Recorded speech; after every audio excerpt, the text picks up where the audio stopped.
హల్లెలూయా. Good morning. తెల్లవారిందండి, చాలాసేపు అయింది. మేల్కొన్నారా? ఉద్యోగానికి వెళ్ళిపోవాలి, స్కూల్స్కి వెళ్ళిపోవాలి, పిల్లల్ని పంపాలి, వంటగదిలో పనులు ఉన్నాయి అని అడావిడిగా ఉన్నారా? ఎన్ని అడావిడులు ఉన్నా యేసయ్యకు మొదటి స్థానం ఇవ్వండి. నా నీతిని, రాజ్యాన్ని మొదట వెతకండి, అప్పుడు అన్నిటినీ మీకు ఇస్తానన్నాడు ప్రభు. అన్ని పనులు సక్రమంగా జరుగుతాయండి. రెండవ చిన్న ప్రార్థనతో చిన్న సందేశం. పరిశుద్ధుల నీకు వందనములయ్యా, మొదటి స్థానం నీకు ఇచ్చినప్పుడు నాయన మమ్మల్ని అన్ని విషయాల్లో దీవించే దేవుడిగా ఉన్నామన్నది మేము గుర్తించుటకు, నిన్ను శోధించుటకు, నీ మాట విని నాయన నీవిచ్చే ప్రతిఫలమును పొందుటకు మా ఒక్కొక్కరికి నీ సహాయం చేయమని క్రీస్తు నామములో అడుగుచున్నాము తండ్రి, ఆమేన్. అదేంటండి పాస్టర్ గారు అలా అంటారు? శోధించటం ఏంటి? దేవుణ్ణి శోధించటమా అంటారు. దేవునిని శోధించండి అంటే ఆయన అన్నాడు కదండి, మీ దశంభాగములు కానుకలు నా మందిరంలోనికి తెచ్చి నన్ను శోధించండి, నన్ను పరీక్షించండి, ఆకాశపు తూములు విప్పి పట్టజాలనంత విస్తారమైన దీవెనలను మీ మీద నేను కుమ్మరిస్తాను అన్నాడు. అవునండి, ప్రభు యొక్క శక్తిని మనం అనుభవించాలంటే మనం ఆయన యందు విశ్వాసం ఉంచాలి.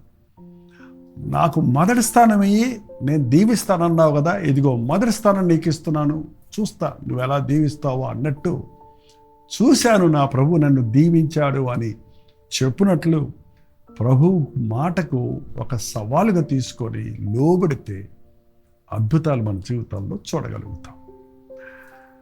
ఈరోజు మండే కదండి, సోమవారం కదా.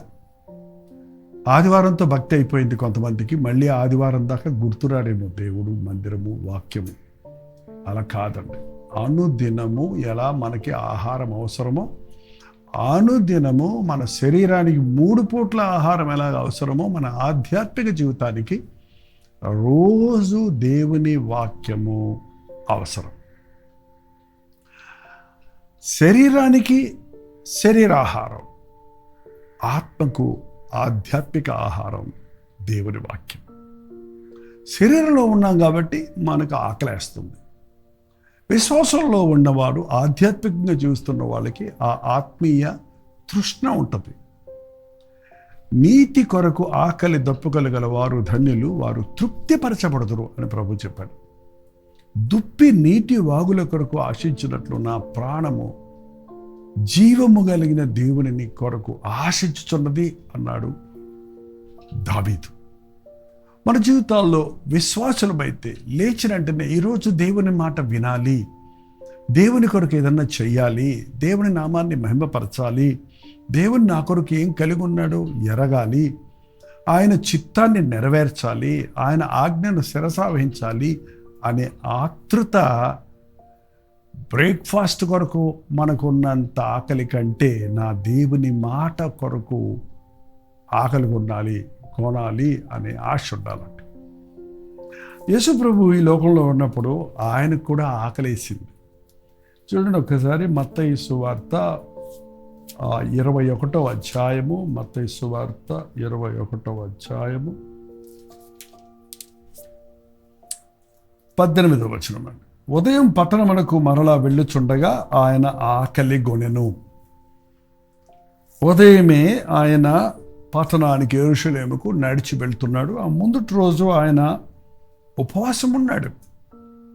ఆ ముందుటి రోజు ఒకవేళ రాత్రి తినలేదేమో, తిన్నా మితంగా తిని అది పొద్దునకి అరిగిపోయేది కదండి. మనకు కూడా రాత్రి ఎంత తిన్నా తెల్లారేటప్పటికీ ఆకలేస్తుంది అన్నట్టు మనం లేస్తాం. అది ఆరోగ్యకరమైన శరీరం.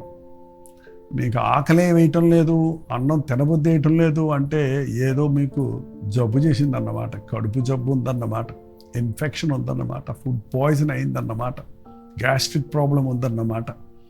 ఆరోగ్యకరమైన వ్యక్తికి ఆకలేస్తుంది. ఆకలి అనేది ఒక ఆశీర్వాదం మనకి. అసలు ఆకలేసినప్పుడు ఆహారం తింటేనే అది చక్కగా వంట పట్టుద్దండి. మనకి దేవునితో సరిగా ఉన్నప్పుడు, దేవుని ముందు మనం యథార్థంగా ఉన్నప్పుడు, దేవుని మనం నిజంగా ప్రేమిస్తున్నప్పుడు, ఆయన వాక్యం కొరకు, ఆయన సన్నిధి కొరకు మనకు ఆకలేస్తుందండి. దేవుని మాట వినాలనే ఆకలి లేకుండా ఉన్నామంటే మనం ఆధ్యాత్మికంగా రోగగ్రస్తులమై ఉన్నాం అన్నమాట, మందంగా ఉన్నాం, నిద్రమత్తులో ఉన్నాం అన్నమాట. ప్రభు ఈ లోకంలో ఉన్నప్పుడు ఆయన శరీరంలో ఉన్నాడు కాబట్టి ఆయన ఆకలిగా ఉన్నాడు. ఆయన ఆకలిగా ఉంటే వెంటనే ఎవరికైనా చెప్పొచ్చు ఆహారం తెమ్మని. కానీ అప్పుడు పక్కన ఉన్న ఒక అంజూరపు చెట్టును చూచి దాని దగ్గరికి రాగా దాని యందు ఆకులు తప్ప మరి ఏమీ కనపడలేదు. అక్కడ ఒక అంజూరపు చెట్టు ఉంది, ఒక 2 అంజూరపు పళ్ళు తిందాము, అవి చిన్న చిన్నగానే ఉంటాయండి. కనీసం నా ఆకలి తీర్చుకోవడానికి 2 అంజూరు ఫలాలు నోట్లో వేసుకుందామని దగ్గరకు వస్తే ఆ చెట్టు నిండా ఆకులున్నాయి కానీ ఒక్క ఫలం కూడా కనపడలేదు. చెట్టులో ఎన్ని ఆకులున్నా దానికి రావలసిన ఫలం లేకపోతే దాని ప్రయోజనం లేదు. మరి ముఖ్యం పండ్ల చెట్లు, మామిడి పండ్లు సీజన్లో సంవత్సరానికి ఒకసారి కాసిన సంవత్సరం అంతటికి సరిపోయే ఆవకాయ పెట్టుకోవడానికి, ఏంటంటే ఎక్స్పోర్ట్స్ చేయడానికి, ప్రిజర్వ్ చేసుకోవడానికి ఈ మ్యాంగోస్ ఒక చెట్టు ఎరగ కాస్తుందంట. ఎన్ని ఫలాలు కాస్తుందో కదా. మరి మన జీవితంలో దేవునితో సత్సంబంధం కలిగి ఉన్నప్పుడు, దేవునిలో ఎదుగుతున్నప్పుడు మనలో వట్టి ఆకులంటే ఆదామవ్వలు పాపం చేసినప్పుడు వాళ్ళు తమ దిగంబరులుగా ఉన్నామని తెలుసుకొని కచ్చడములు చేసుకున్నారంట ఆకులతోటి. ఆకులతో వాళ్ళు మొల చుట్టూ కచ్చడాలు అంటే డ్రెస్సెస్ అన్నమాట, స్కర్ట్స్ అన్నమాట, పోనీ అయితే లుంగీలు అన్నమాట. మన దేశంలో లుంగీలు వాడతారు. అవి ఎంతసేపు ఉంటాయి, ఆకులు ఎండిపోతే వాడిపోతాయి, అవి శాశ్వతమైనవి కావు. ఈ రోజుల్లో చాలామంది మనకు ఆకలేస్తే ఆ సమయానికి ఏదో ఒకటి తింటుంటారు. ఈ రోజుల్లో అందరికీ అందుబాటులో ఉన్నాయి కొన్ని. ఫోన్ చేస్తే ఫుడ్ ఇంటికి వచ్చేస్తుంది అంటున్నారు. ఇక్కడ ప్రభువు ఆకలి శరీర సంబంధమైన ఆకలి కాదండి. ఆయన ఫలాలు కోరుతున్నాడు. నేను సృష్టించిన ఈ చెట్టు, నేను దీవించిన ఈ చెట్టు సూర్యరశ్మిని పొంది భూమి సారాన్ని పొంది నీటి సారాన్ని పొంది ఏమైనా ఫలిస్తుందా? ప్రభువు ఈ రోజున విశ్వాసులమైన మన వైపు చూస్తున్నాడు. ఆయన ఆకలి తీరుస్తామా అని. ఆయన ఆకలి తీరుస్తారండి, ఇంటికి పిలిచి అన్నం పెట్టడం కాదండి. ఆకలి అనేది ఒక వాంఛ, ఒక తృష్ణ, ఒక ఆశ. దాహం అనేది చూడండి, ఆ ఒక నీళ్ళు తాగగానే మన దాహం తీరిపోతుంది. యేసుప్రభు చెప్పాడు, నేనిచ్చు నీరు త్రాగువాడు మరెన్నడూ దాహముగరుడు. ఆయన మాట్లాడింది ఈ లోక సంబంధమైన నీటిని విషయం కాదు, ఆధ్యాత్మిక తృష్ణ తీర్చబడుతుంది. యేసుప్రభు 40 రాత్రులు 40 పగలు ఉపవాసం ఉండి ప్రార్థించినప్పుడు అప్పుడు కూడా ఆయన ఆకలి కొన్నాడు. ఒకసారి అది కూడా చూడండి, లూకాసు వార్త 4వ అధ్యాయము. లూకాసు వార్త మీకు అందరికీ తెలిసిన వచనాలేవి, తెలియకపోతే చూడండి. 4వ అధ్యాయం 2వ వచనం. అపవాది చేత శోధించబడి చూడను, ఆ దినములలో ఆయన ఏమీ తినలేదు. అవి తీరిన తరువాత ఆయన ఆకలి కొనగా 40 రాత్రులు 40 పగలు ఏమీ తినకుండా ఉన్న ఆయనకి ఎంత ఆకలేస్తుందో ఊహించండి. అప్పుడు సాతాను వచ్చి ఒక మాట చెప్పింది, నువ్వు దేవుని కుమారుడు అయితే ఈ రాళ్ళు రొట్టెలుగా చేసుకొని తినో. ఆకలి తీర్చుకోవాలంటే ప్రభు ఉష్యం అంటే ఆహారం వస్తుందండి. కానీ ఆయన ఆకలి ఈ లోక సంబంధమైంది కాదు. అందుకే ఆయన అన్నాడు, మనుష్యుడు రొట్టె వలన మాత్రము జీవించడు, దేవుని నోటి నుండి వచ్చు ప్రతి మాట వలన బ్రతుకును. దేవుని మాటలు మనకి ఆహారంగా ఉండాలి, అది జీవాహారం. యేసు ప్రభు ఆకలి ఆత్మలను రక్షించబడాలనే ఆకలి, పాపిని తన తప్పు మార్గం నుండి తప్పించాలనే ఆకలి, పడ్డ ప్రయాసకు ఆత్మ ఫలములు ఫలించేవారిగా విశ్వాసులమైన మనం ఉండాలని ఆయన ఫలాల కోసం విశ్వాసులమైన దేవుని నమ్మామని చెప్పుకొని మన జీవితాల్లో వెతుకుతున్నాడండి. ఈ వ్యక్తిలో ఏమైనా నా ప్రేమ మచ్చుకైనా కనపడుతుందా? నా సంతోషం ఇతనిలో నిలిచి ఉందా? నేనిచ్చు సమాధానాన్ని పొందుకున్నాడా? చూడండి, మన జీవితాల్లో ఎంతసేపు మెట్ట సిద్ధాంతంలాగా మనం నీతులు చెప్పేవారిగా, మాటలు చెప్పేవారిగా ఉంటే ప్రయోజనం ఏముంది? క్రియలు లేని విశ్వాసం వ్యర్థం, ఫలాలు లేని జీవితం వేస్ట్, వృధా. యేసు ప్రభు ఆకలి దైవికమైంది. దేవుని బిడ్డలమైన మనకి దేవుని కొరకైన ఆకలి కలగాలి. ఇంకోచోట యోహాను సువార్త 4వ అధ్యాయంలో యేసు ప్రభు సమరయ మార్గంలో వెళ్ళవలసి వచ్చిందట.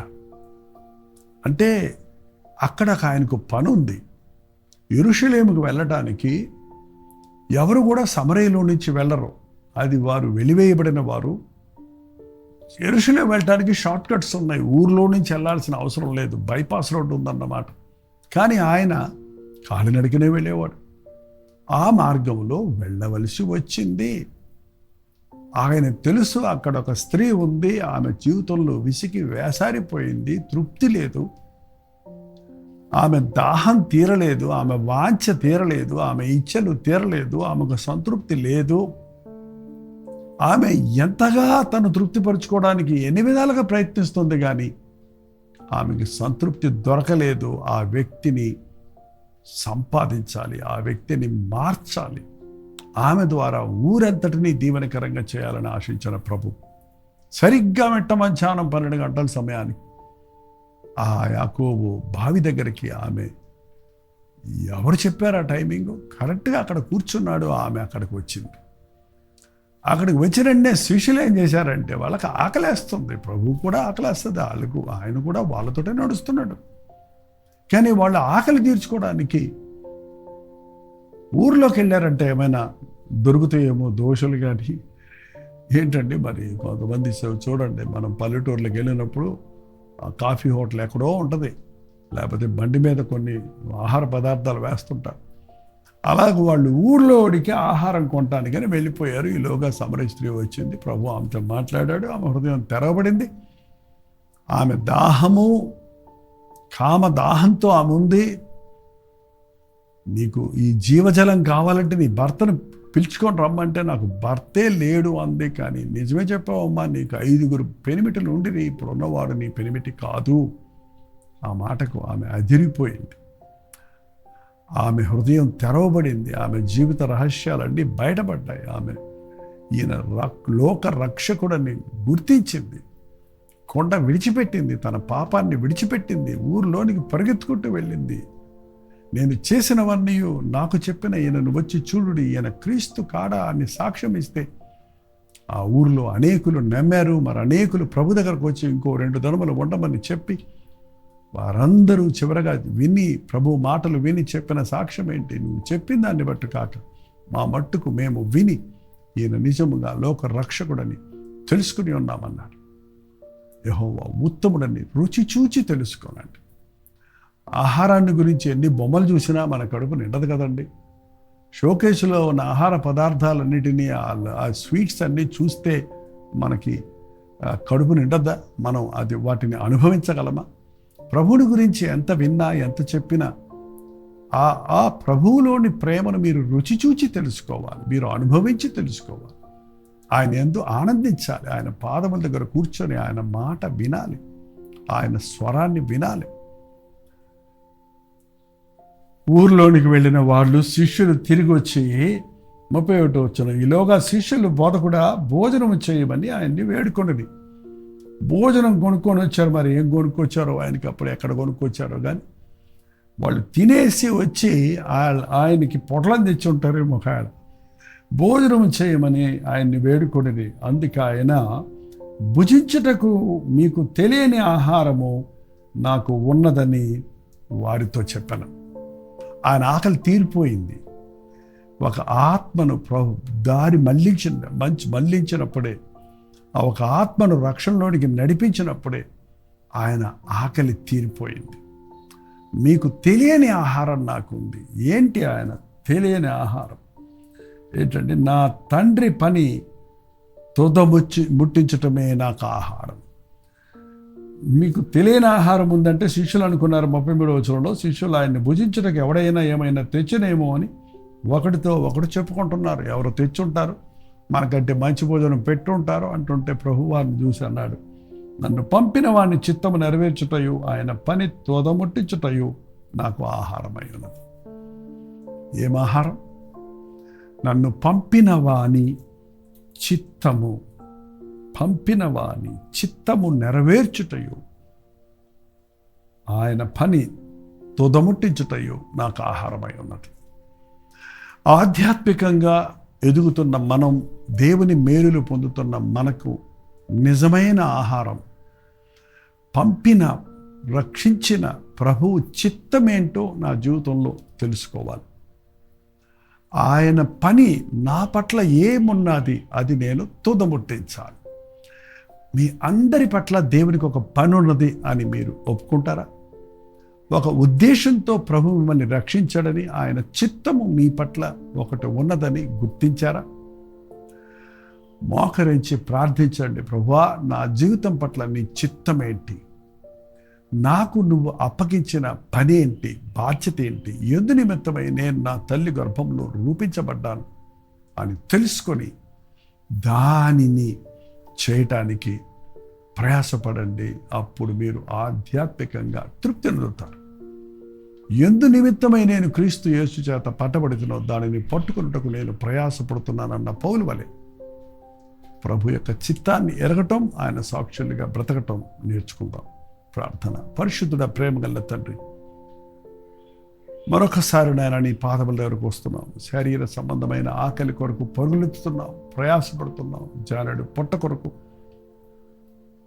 అష్ట కష్టాలు పడి ఆహార పదార్థాలను సిద్ధపరుచుకుంటున్నాం, సంపాదించుకుంటున్నాం. ఎంత తిన్నా తృప్తి లేని వారిగా, ఎంత సంపాదించినా సంతృప్తి లేని వారిగానే మిగిలిపోతున్నాం.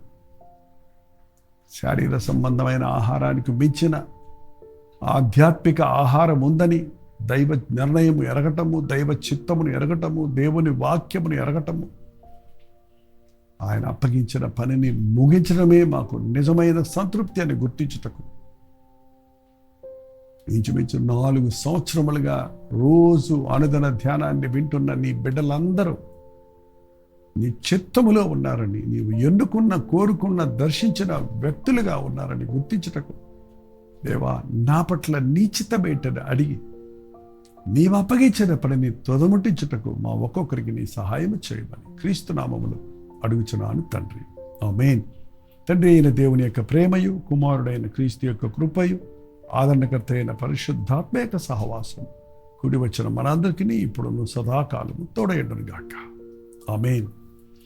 దేవుని స్తోత్రం. మీ ప్రార్థనా స్తోత్రాల భారాలు 954041 నెంబర్కి, ఒకవేళ మీరు ఇతర దేశాల్లో ఉంటే 91001008 నెంబర్కి ఒక టెక్స్ట్ కానీ వాయిస్ మెసేజ్ కానీ పంపించండి. మీ పక్షంలో ప్రార్థిస్తున్నాం, మీరు కూడా ప్రార్థించండి.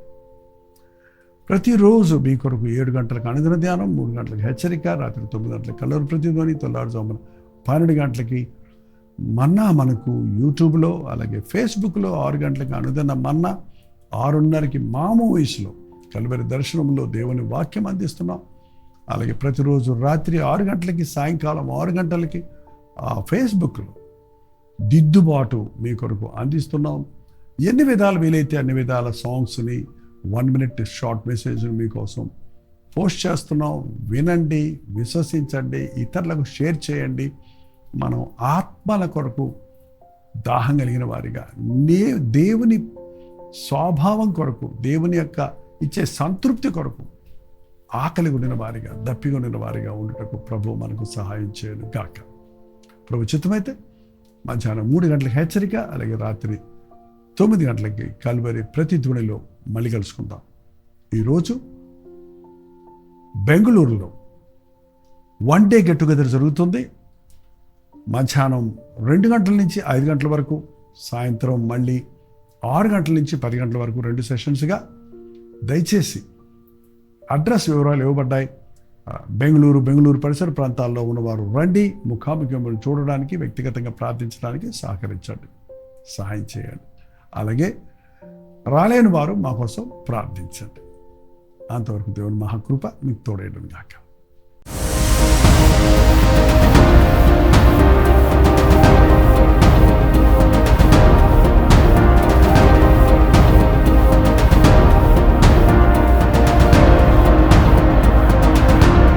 బెంగళూరు పరిసర ప్రాంతాల్లో ఉన్న వారికి శుభవార్త.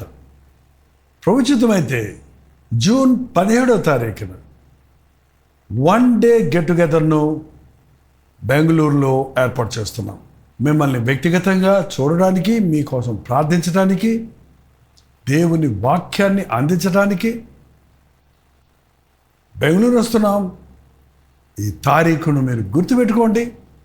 జూన్ 17వ తారీఖు మధ్యాహ్నం 2 గంటల నుంచి 5 గంటల వరకు, 6 గంటల నుంచి 10 గంటల వరకు 2 సెషన్స్గా ఈ వన్ డే గెట్ టుగెదర్ ఏర్పాటు చేస్తున్నాం. రండి, పాల్గొనండి, దైవాశీస్సులు పొందండి. ముఖాముఖి మిమ్మల్ని చూడడానికి, వ్యక్తిగతంగా మీకోసం ప్రార్థన చేయడానికి అవకాశం కలుగజేయండి. చిరునామా గమనించండి. Hudson Community Centre, CSI compound, opposite to Mitralaya Girls High School, near Corporation Circle, Bengaluru. ఇంకా విషయమై మీ వివరాలు కావాలంటే 8939393939 అనే నెంబర్కి మీరు కాల్ చేయండి. లేదా ఈ కింద ఇవ్వబడినటువంటి నెంబర్లకు మీరు వాట్సాప్ మెసేజ్ పంపించండి. మీకు డీటెయిల్స్ షేర్ చేయబడతాయి. తప్పకొస్తారు కదా.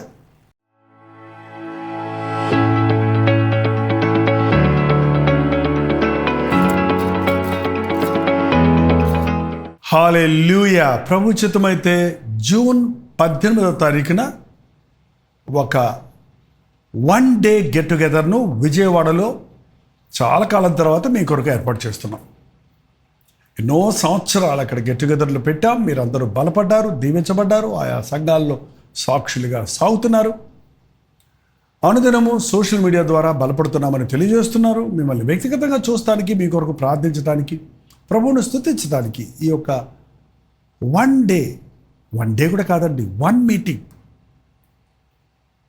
జూన్ 18వ తారీఖు సాయంకాలం 4 గంటల నుంచి 10 o'clock వరకు ఒకే సెషన్గా ఏర్పాటు చేస్తున్నాం. రాగలిగిన వాళ్ళందరూ రండి, ఈ పరిచయంలో పాల్గొనండి. మీకోసం వ్యక్తిగతంగా ప్రార్థించడానికి, మిమ్మల్ని ముఖాముఖిగా చూడడానికి అవకాశం కలిగజేయండి. చిరునామా గమనించండి. The venue convention hall near new government hospital, NTR colony, Vijayawada. ఇంకా విషయమై మీకు వివరాలు కావాలంటే ఈ క్రింద ఇవ్వబడినటువంటి ఫోన్ నెంబర్కి మీరు కాల్ చేయండి. మీకు లొకేషన్ షేర్ చేస్తాను. తప్పకొస్తారు కదా. మీరు వెల్లుడి, మీరు వెల్లుడి, మీరు వెల్లుడి, మీరు వెల్లుడి అని ప్రభు యేసు సెలవిచ్చెను. సర్వలోకముకు సువార్తనందించుడి. హల్లెలూయా. తణుకు పరిసర ప్రాంతాల్లో ఉన్న వారికి శుభవార్త. తణుకులో ఒక గెట్ టుగెదర్ ఏర్పాటు చేయడానికి మీలో అనేకులు ఎప్పటి నుంచి అడుగుతున్నారు. ప్రభు చిత్తములో ప్రార్థించి ఇదిగో జూన్ 19వ తారీఖు బుధవారం మధ్యాహ్నం 2 గంటల నుంచి 5 గంటల వరకు, 6 గంటల నుంచి 10 గంటల వరకు 2 సెషన్స్గా ఈ one day get together BVR function హాల్లో ఏర్పాటు చేస్తున్నాం. చిరునామా గమనించండి. బీవీ రావు ఫంక్షన్ హాల్, నెక్ function hall, opposite to D Mart, bypass road, Tanuku. ఇంకా విషయమే మీకు వివరాలు కావాలంటే 8939393939 అనే నెంబర్కి మీరు కాల్ చేయొచ్చు. క్రింద ఇవ్వబడినటువంటి వాట్సాప్ నెంబర్లకు మీరు వాట్సాప్ మెసేజ్ పెట్టచ్చు.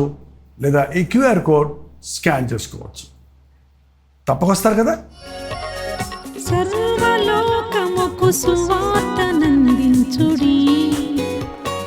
సర్వ సృష్టికి యేసుని ప్రకటించుడి. ఉదయక